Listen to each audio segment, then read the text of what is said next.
Pasabog, Kim Pao. Hala, may katotohanan kaya ito? Netizens spotted ang Kim Pao in LA.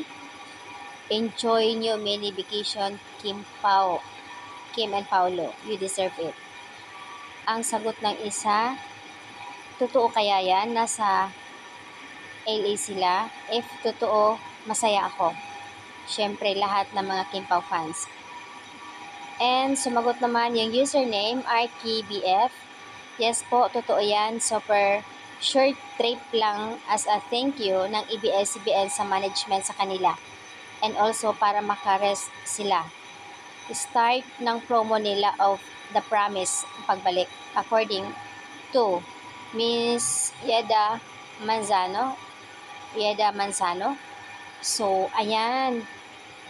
Pero guys, ang tahimik ng birthday celebration ni Pao. Is it nasa Baguio ba? Or nasa LA?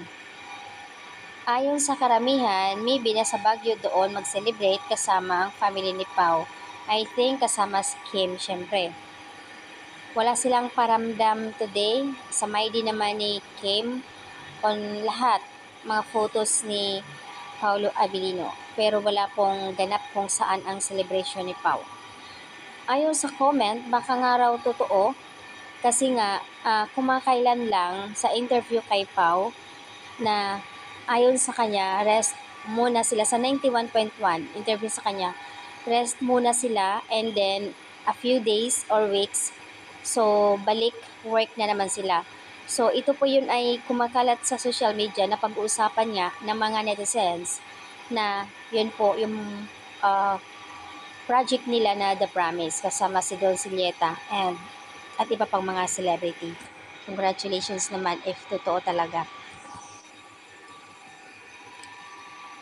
Possible sa comment, possible nga na mabigyan sila ng time, rest na makapagbakasyon dahil talagang proud ang ABS-CBN sa kanila sa dalawang series na hit talaga, lalo na ang Linlang at lalo na sa WWSK na sobrang kilig to the bones ang mga netizens. Siguro nga dahil nga sa lakas nila sa social media, laging trending kaya nabigyan ulit ng project. Ito yung project nila na The Promise. Basta doon sa photos, di ko lang kilala yung isang actor pero sa katabi ay si Don Sileta. And then Kim Pao nasa gitna. So yun po, I think movie ito or teleserye. So ayan, kaya pala sa interview kay Pao, relax muna and then the few weeks, another back to work na naman sila. So at may sinabi pa rin si Pao doon na sa tingin niya worth it itong tao na ito.